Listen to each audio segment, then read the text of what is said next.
Hi. He frightened me then when he said a lot of other things. I was like, don't say it, don't say it.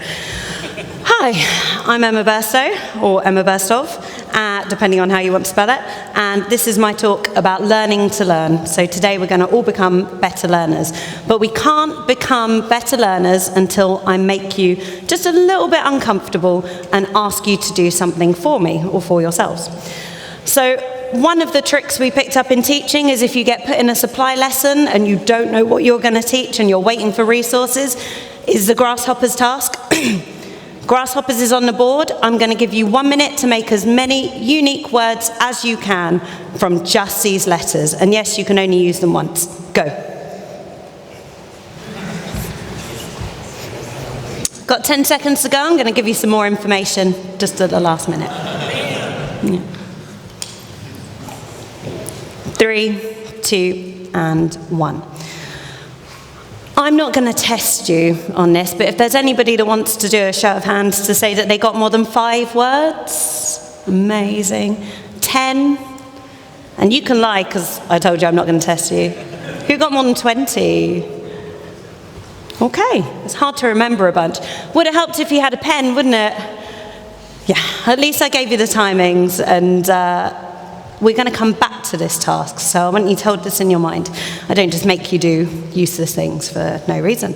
So this is me, or a picture of me. I actually wrote notes about what to say about myself. I realized that I didn't, this was the bit that I'd struggle with, so here goes. Not looking at my notes. My name is Emma Burstow. I've been an Umbraco developer for 4 years. I'm currently a .NET developer working mostly on integrations. I build integrations from a huge piece of software that handles property searches in the UK, lots and lots of legal things around that, with third parties, some of which are really fun to work with. It means I work a lot with people, and that communication is a massive part of my job. I'm also a member of the community pull request team. I have the opportunity to review lots of your wonderful pull requests, to make comments on them, to see them coming in, and just some oversight over the repo. It's been a really, really interesting year. When I originally signed up, I signed up thinking, well, what could I possibly offer? I'm, not massively experienced, and it turns out they have a use for me, so it's nice to still be a part of it. And I give talks. That's another thing I do. I try to get to as many community-run festivals. It's all community-run festivals, in fact. I give talks, I go to workshops, and sometimes I run my own. I find it a really, really useful thing to do. And I'm going to come back to that a little bit later. And this is me when I was much younger. I have permission from all of these people to show this picture. It nearly didn't come in time. That's me in 2006. It was my first year as a secondary school teacher. And I started, some of these people were brand new with me, some of them are still teachers too, which is remarkable considering how hard a job it is. I learned an awful lot while I was teaching about the process of learning, and when I left teaching, the thing I taught was actually English literature. So coming into coding, I felt that a lot of my skills wouldn't actually be relevant, and I was delighted to find that an awful lot of what I learned over those years is in fact incredibly useful to me, not just as a communicator, but as a learner. And we're all in that situation quite often. We like to learn. So today, I hope to make you all better learners. And in order to do that, I'm going to make you talk to each other. Now, we've already had a bit of that in the keynote, so your voices should all be warmed up and you should feel less weird about speaking to new people. And I'm going to capitalize on that energy now. So what I'm going to ask you to do, just for a second, is to think about the last time you learnt something. And it does not need to be technical. It could be anything. It could be learning the way from the station to the venue. That's just a placeholder if you're not feeling particularly imaginative today. But I want you to think about the last time you learnt something. I want you to turn to somebody near to you, and I want you to explain to them how you learnt it. Not so much what you learnt, but how you went about learning it. And I want you to do that now.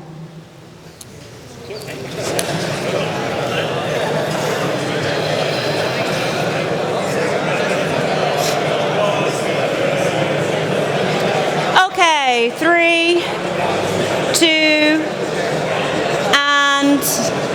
1. Very well-behaved class, aren't you? I don't need to put any names on the board for misbehaving. That's good. The reason that I asked you to look at this, or to talk about this last thing that you learn, is because I genuinely believe, and research proves too, that we can only be excellent leaders, fantastic teachers, brilliant mentors, if we are interested in the process of learning. And we have to think really carefully about what that learning can involve.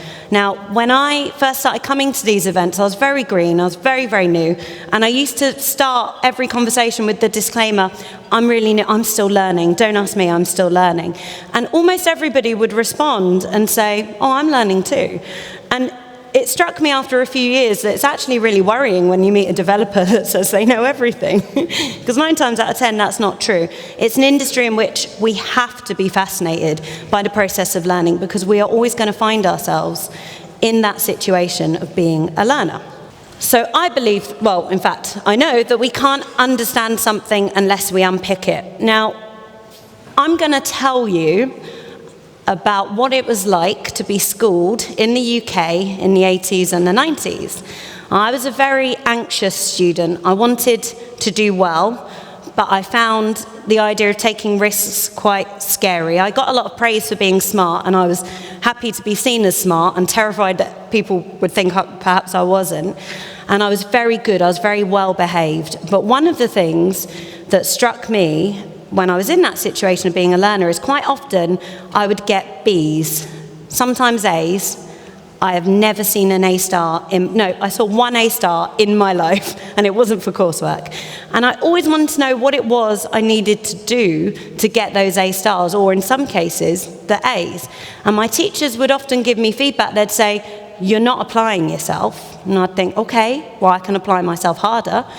So I'd apply myself some more. They'd say, there's no flair, there's no originality. And I'd think, brilliant, something tangible to work with. I'll go home and learn flair. I'll learn originality.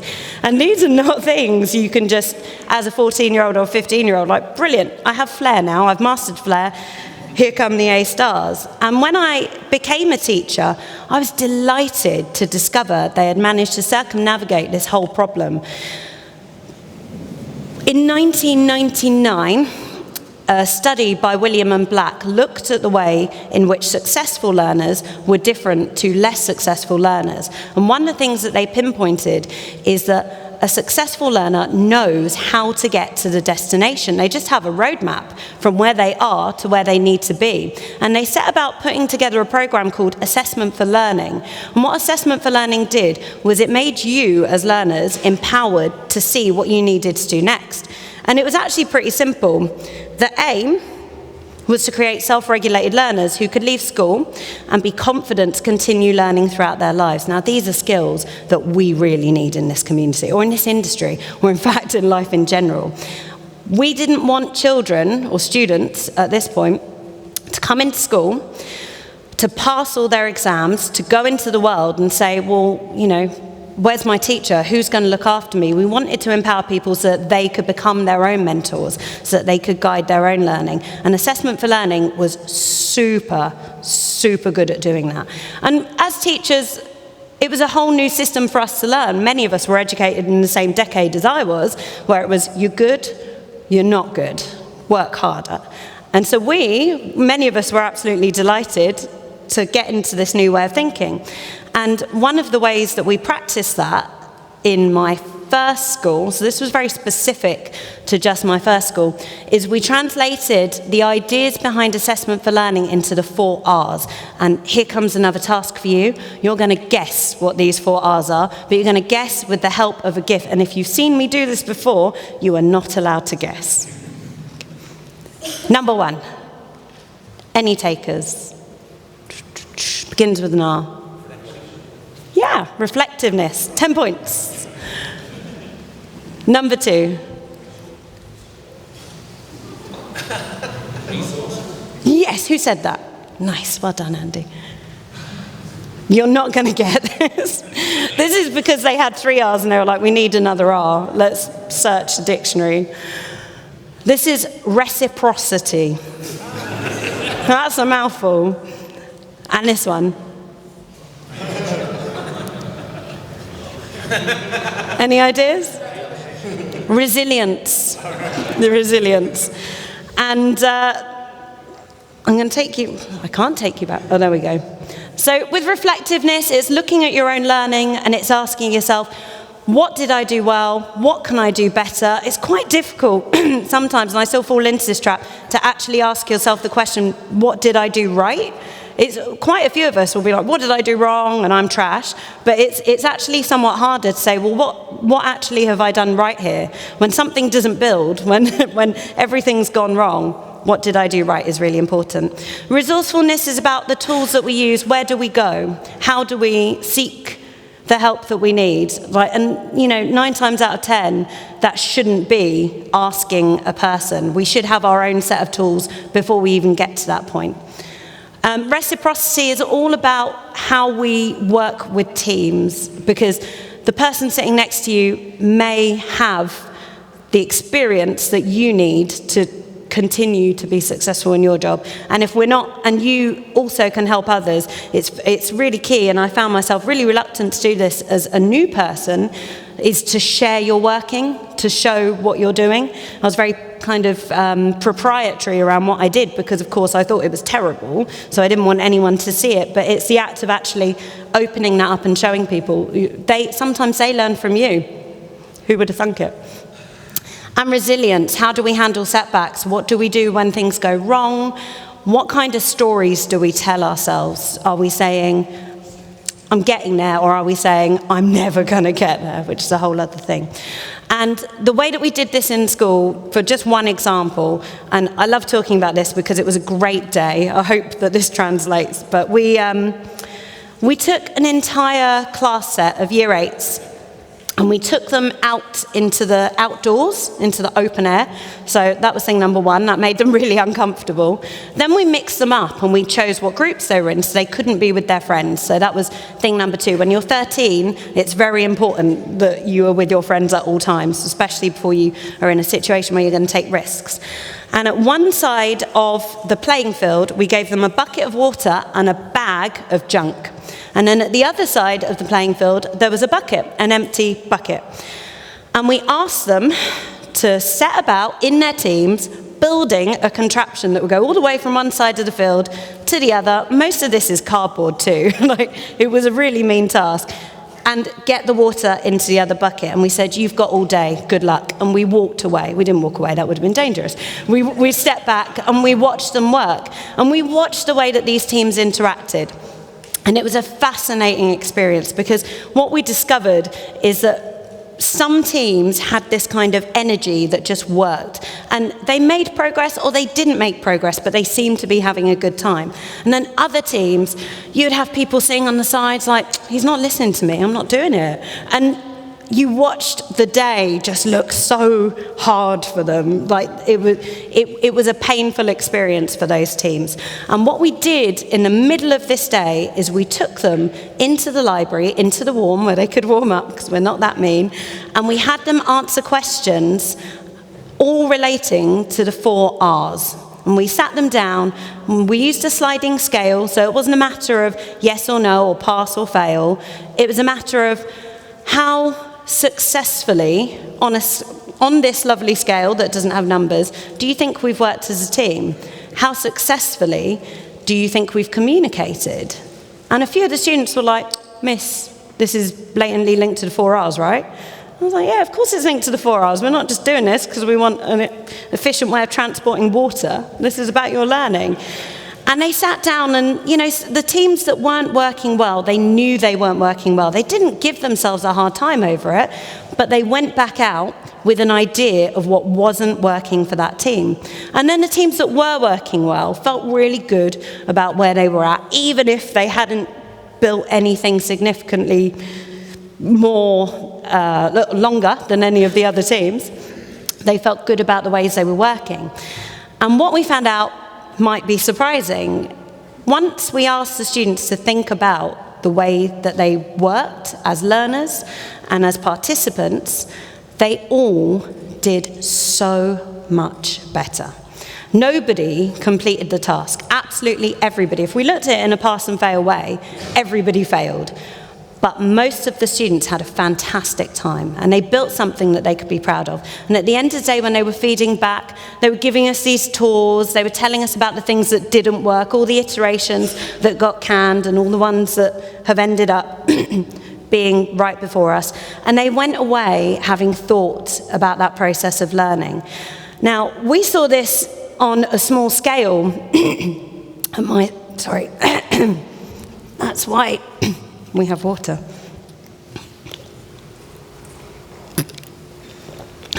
Right. We saw this on a small scale. But all the evidence, all the research backs up this idea that if we can teach people to be interested in the way that they learn, then they can learn for life. They can be successful throughout life, and they can enjoy their learning. And this is a level 7. This is how we graded students in terms of the 4 R's. And this went up to level 10. And today, I'm hoping we can just get as far as level 7, or going forward and becoming level 7. A level 7 learner is highly independent and proactive. We set challenging goals and then modify them according to the level of success achieved. We know what we need to do to develop as a learner and take the actions that we need to improve. And finally, and I love this, knows how their development as a learner contributes towards lifelong learning and future destinations, and encourages others to view learning in the same way. They are a consistent role model. And that's just level 7. That's not far along. So I'm always fascinated about how we become a skilled developer. And the reason that this fascinates me is I took a chance on becoming a developer based on a suspicion that anybody can become a skilled developer. My learning has taken me to some really, really interesting places, and I can't say I always, hand on heart, believe that I fit into this category of anyone. But on a good day, this is where I'm at. And I think that it's quite dangerous in this industry if for a moment we stop believing this to be the case, because then many of us can tell ourselves the stories that let's try that again. Because if we do that, then we can start telling ourselves stories that mean that we don't end up staying in a profession that perhaps we love. So what will you learn today? Now, a good teacher will give you some objectives so that you can test your learning, you can check your learning at the end, and the objective for today is to learn to learn. And we're going to walk away with maybe 4 or 5 things that we can take back to our teams, or we can take back to our home office, however we work, and we can put into practice. They're going to make your lives more interesting, they're going to make you more productive, they are going to make you happier. All good things. Right, let's go back to that horrible intro task. In fact, the intro task I used to have was possibly more horrible. So, grasshopper, or grasshoppers, 499 unique words. You could keep a class of even year 10s busy for like an hour doing that. It was fantastic. When I set you that task, you had absolutely no parameters in which to work. I told you that you were going to rearrange the letters, and then I just left you to it. I came in with information at the very end, like, oh, hey, maybe this will be useful. Pet peeve of mine. Would have been nice to know that at the beginning, right? I also didn't give you any tools to do it. When I first planned this task, I thought I must source paper, and I thought, no, it's better if I don't source paper. This is up to you. It's up to you to try and work out how it goes. And I think that in the workplace, this is a very dangerous thing that happens, particularly with developers, when we get handed something and then not given a full outline. And we know when we work on great projects, we feel the difference. And I like to call this underpants gnome syndrome. Totally mine, I came up with this. And there's no research behind this except for my own. Underpants gnome syndrome is what happens in a workplace when we're given something to do and it doesn't necessarily have any meaning. Or when we're put in a situation and we start to get a suspicion that there's no plan. Perhaps we didn't create a plan. Perhaps somebody else didn't give us the plan. So as you can see, the underpants gnomes had a plan. It was a great plan. They were going to steal the underpants, and then they were going to get rich. And when questioned, well, how does this work? They were like, well, here it is. Phase 1, collect pants. Phase 2, phase 3, profit. And we must avoid this. Like, this is the brilliant situation that you can find yourself in where you're like, right, this is great, I'm new, I'm going to sit down next to this guy, and I just hope that some of what he knows just comes over via osmosis. Or it's the other one where you get given a task, which is like, here's a project, and it is for you, full stop, walk away. And you're like, great, autonomy, independence, I can work with this. And a week in, you're like, I don't even know what direction I'm going in. And it's not always somebody else's responsibility to fill in that phase 2 for you. Sometimes it's yours. Another way that we can avoid underpants gnome syndrome, and that we can think about keeping our learning consistently productive, keeping us excited about what we do, is when we look at mindsets. Now, I read a fantastic book by Carol Dweck, a social scientist from the States, and it was a teacher friend that gave me the book, and she said, I don't care that you're not a teacher anymore, you've got to read this, it's fantastic. And she looked at the ideas between how there are good mindsets for learning, and then mindsets that don't help learning. And I found, upon reading this book, that I'm terrible, I am rubbish. I mean, I shouldn't say that, but my mindset is entirely fixed. I am very unhelpful with the stories that I find I tell myself. And so while I'm standing here giving this talk, in fact, while I was practicing this talk, one of the things that occurred to me is that I needed to be here and I needed to learn this again too. So for my part, and you can reflect upon yourself as a learner, when I find something difficult, probably my first or second thought is, I'm just not smart enough. I shouldn't be here. I think about asking for help, but then I get embarrassed to admit that I need the help. And when given a kind of large scope to work in, I will isolate, I'll batten down, and I don't want anyone to see what I've done until I'm far enough along for it to be good. And these things, none of them are helpful. And I think partly some of this is encouraged by the ideas that we internalize around this line of work. So when I tell my friends that I'm a developer, this looks motivational, doesn't it? It's not. When I tell my friends that I'm a developer, particularly ones that knew me before I was, they say, God, you're brave. And I've not queried them too hard. I say, well, it's something I wanted to do. But when they respond, it's always along the lines of, oh, but it's very difficult. Oh, but it takes a certain kind of person to be a developer. And I love being able to show off. That's why I'm here today. But at the same time, being like, yeah, I'm a developer, I rock. This is really hard and I'm doing it.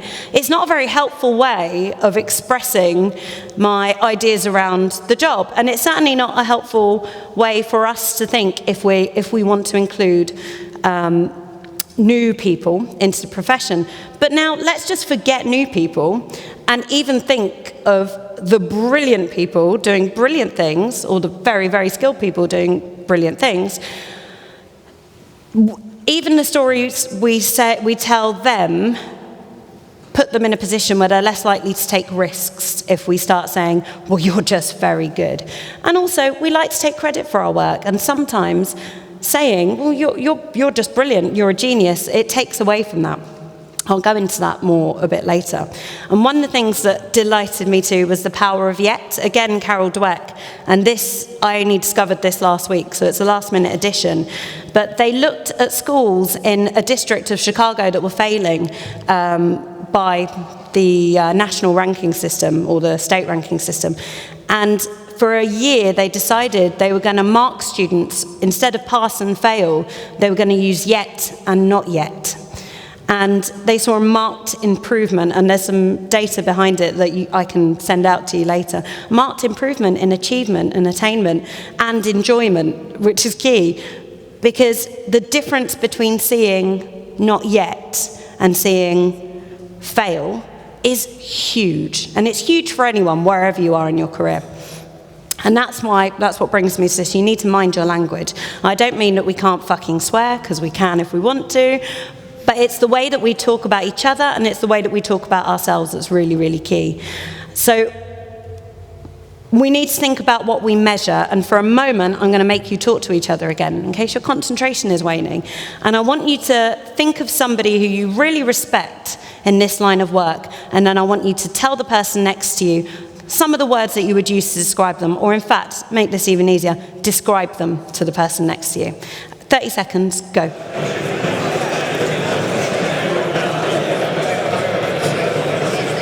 Now, the reason I asked you to do that is because another experiment by the fantastic Carol Dweck looked at the way that we praise people and how that praise then feeds into achievement. And she did this study across thousands of students, adolescents, and then repeated the study a few years later just to see if this still held to be true.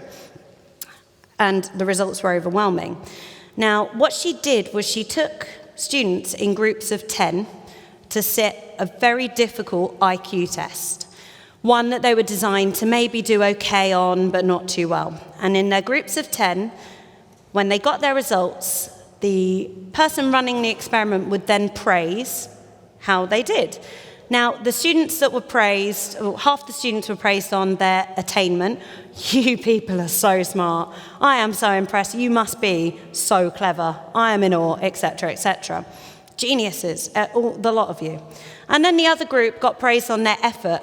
Oh, I saw you tackle that problem hard. You worked super well on this. You really kept coming, even though it was difficult.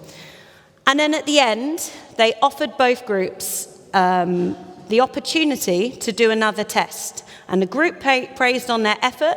Overwhelmingly, 90% said, yep, hit me up.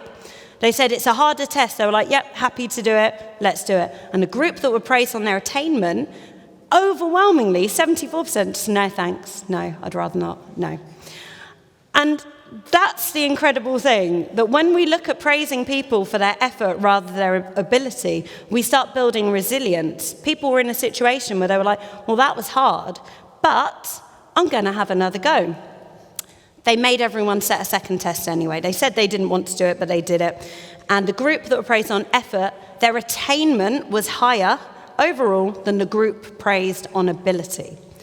And at the end, they asked, how much did you enjoy the task? Guess which group enjoyed it more?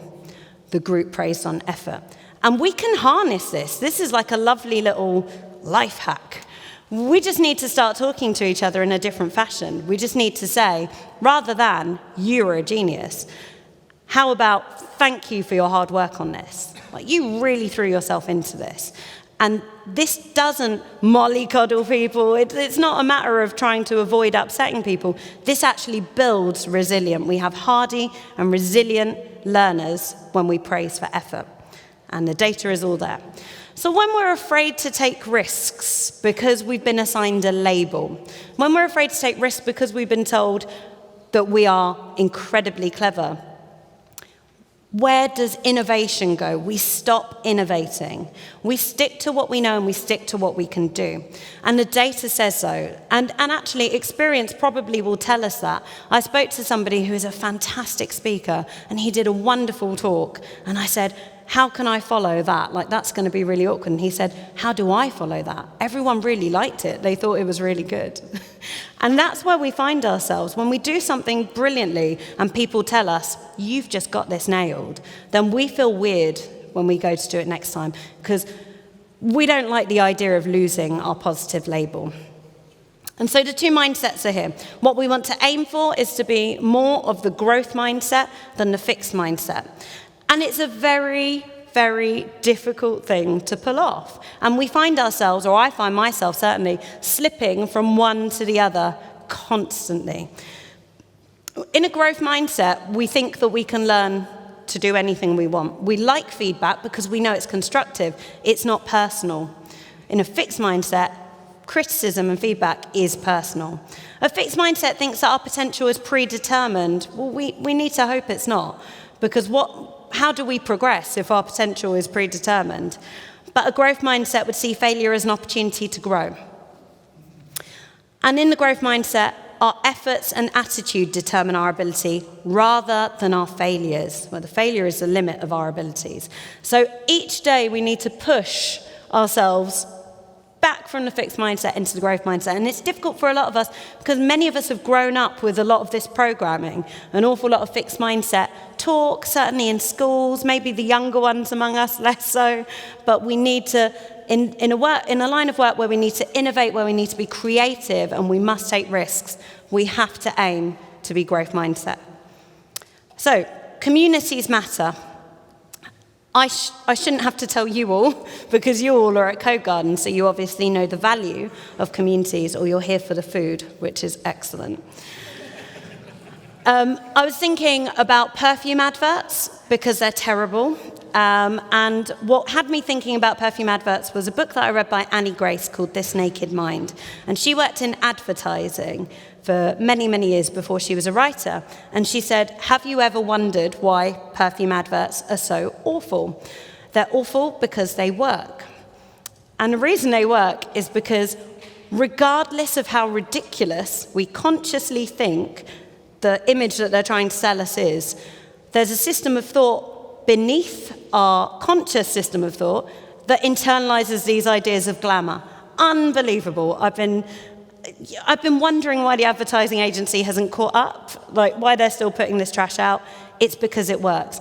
And it works because we have the two systems of thought. Now, who here has read Thinking Fast and Slow? Fantastic book. A long book, so I'll give you the outline. In Thinking Fast and Slow, he looks at the two systems of thought, and it's a very crude example. It's far more nuanced than the way I'm going to explain it, but we don't have all day, and I'm not a social scientist. System one is the fast thinking that we do. System one tells us when to cross the road, helps us to pull back when we nearly get hit by a car because we're not used to crossing in foreign countries. And system two is the one that gets us to the venue. It's the one that checks our phone for the navigation.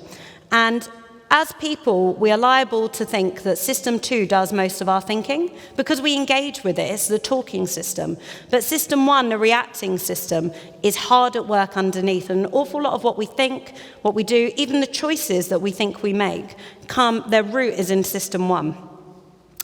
Now, when we go into a community, the reason it helps is because it helps us to see ourselves reflected back to us. Now, when you have a new starter, or even a new starter, or a junior, or even our longest-serving member of the team, the reason that communities are important is it's because it helps us to see ourselves in other rooms. So this is Emoji Me, and one of the things that I was looking at was why representation matters. And when I say representation, I'm going to start from a standpoint of race and gender. You'll find I'll do that a lot. But I'm going to bring this back to a more broad experience because we can use this understanding to help us in all kinds of ways. So there's this idea that there's a finite amount of people with potential, with intellectual potential, is very, very damaging. And when we don't see ourselves represented in communities or in the workplace, our system one gets to thinking that we don't belong here. It gets to becoming more and more fixed mindset. It gets to say, this is not my place, I don't belong here. And some studies around the idea of stereotype threat was something that I came across. They troubled me immensely, so forgive me. I'm going to share them with you anyway. Statistically, I will do better on a maths test if I'm in this room than if I'm in this room. Why? Clicker. Why? That's me. Why? The reason that I will is because data has shown that when we put a person in a situation and we ask them to sit any kind of standardized test, they're going to do better than if we ask them to tick a box that signals that they're from an underrepresented minority beforehand. Now, we don't do that. Are you from an underrepresented minority? Take, for instance, if we have a room that's split with men and women, and then we say, you're all going to do a maths test. By the way, we're doing this to see if there's any gender difference. The women will do worse in that situation, statistically. It's bizarre. It's troubling enough, but we can use this idea to help us function better as teams. And the way that we do that is we start matching people. Now, if I've been in this line of work for 2 years, chances are I don't work with someone who's been in this line of work for 2 years. I probably work with people who have been here slightly longer than me. But if you take me to a meetup, I'm going to run into another junior. If you take me to a festival like this one, I'm going to meet a whole lot of people like me. Some of us work entirely on our own. This prevents us living in that vacuum, becoming more and more fixed mindset. If we're in a situation where we can see ourselves, then we thrive, and the data's all there to say it. Now, we can't be perfect, we can't do everything, but my favorite thing about this is that we don't even need to do the heavy lifting. All we need to say is, hey, if you make it to a meetup once every 3 months, I'll give you an extra long lunch once every 3 months. That's all, 3 times or whatever.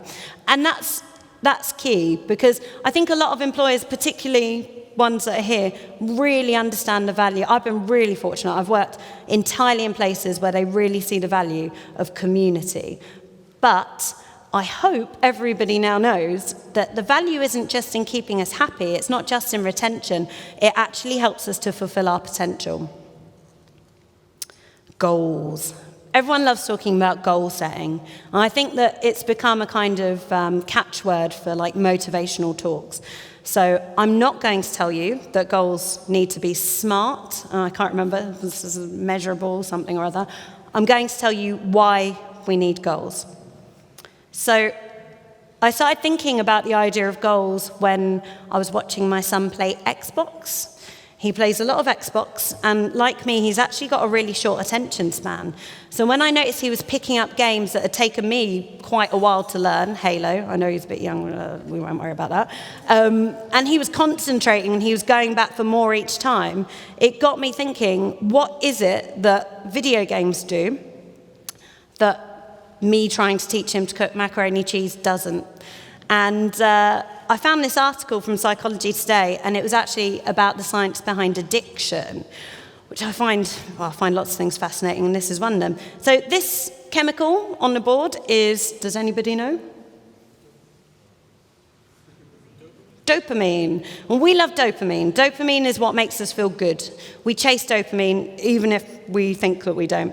And one of the ways that video games have managed to keep people engaged, particularly young people, is by giving them really infrequent, or perhaps frequent, but completely almost random seeming achievements. So recently I went on a reading spree, and my Audible app told me that I'd won a badge. And first I won a badge for reading a lot, and then I won a badge for reading at a certain time of day, and then I won a badge for taking a day off and then coming back, and they were like, oh, it's the returner badge. The other day I was using the Untapped app to track non-alcoholic beer. It happened to be morning as I was doing it, and they gave me a badge for drinking 5 beers before midday. And why do they do it? They do it because it works. They do it because it promotes engagement. When we get these little achievements, we think, oh, and it makes us feel good. And we can do that in our jobs. And the way that we can do that, again, this comes back to the underpants gnome paradigm. That's what I'm going to call it. We feel a lot better when we achieve 1 of 8 small things than a fraction of a massive thing. So if we're given a huge piece of work to do, the thing that you are best off doing is breaking that work down into small parts. Not just because it makes us more focused, gives us a plan and we know what we're doing, but because we will get a tiny little dopamine hit each time we solve one of those problems. And when you think about think about a problem that you recently solved, shut your eyes and do it. When you solve that, you can open them. When you solve that problem, did it feel good because something worked? Or did it feel good because it was going wrong and then it went right?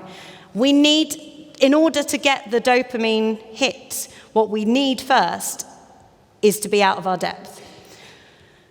If we ran around being like, badge for effort, badge for effort, badge for effort, well done you, it's not going to produce the same effects as if we allow people to take risks, get stuff wrong, and then get it right. That's the thing that makes us throw our arms in the air and go, yay, when we solve something. And so we can do that in our offices. If we set challenging but achievable goals, then we keep people wanting to engage with their work. And we can do that for ourselves too, which is wonderful news. So what do you get out of this? A bunch of things. Thing number one that you will get out of this is that you could be happier at work. It's that you could help your teams to be happier, that you could enjoy what you do a little more. Retention in this industry costs us 32 billion a year. I got that from somebody else's talk. Retention costs us an absolute fortune in this industry. If we harness some of these techniques, if we ensure that we're working this way as teams, then we can make sure that we keep people working with us, and most importantly, working in the industry. I'll just raise my voice if that carries on.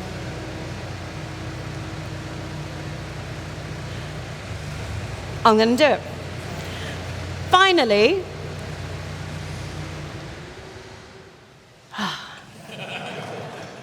no. Finally, the thing that makes all of this most important is that we work in an industry that is not static. Everything we do changes day to day, week to week. My role as a developer is characterized by change, transience, forward momentum, progress.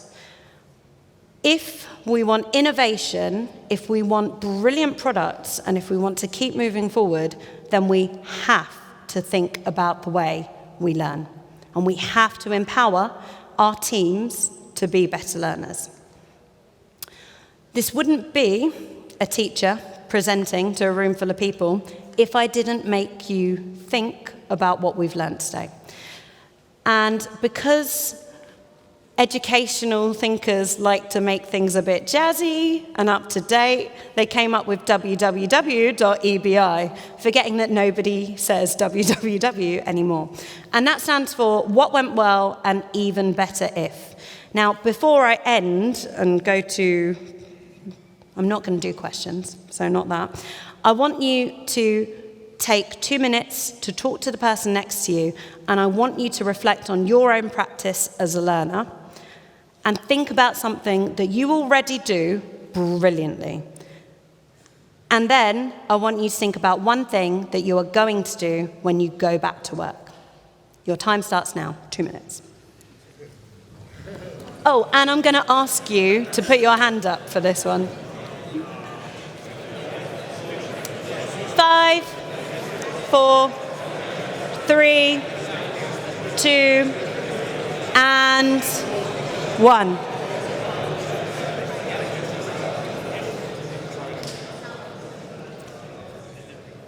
Okay. Hands up who'd like to share one thing they do brilliantly. Come on, show-offs. I know you're there.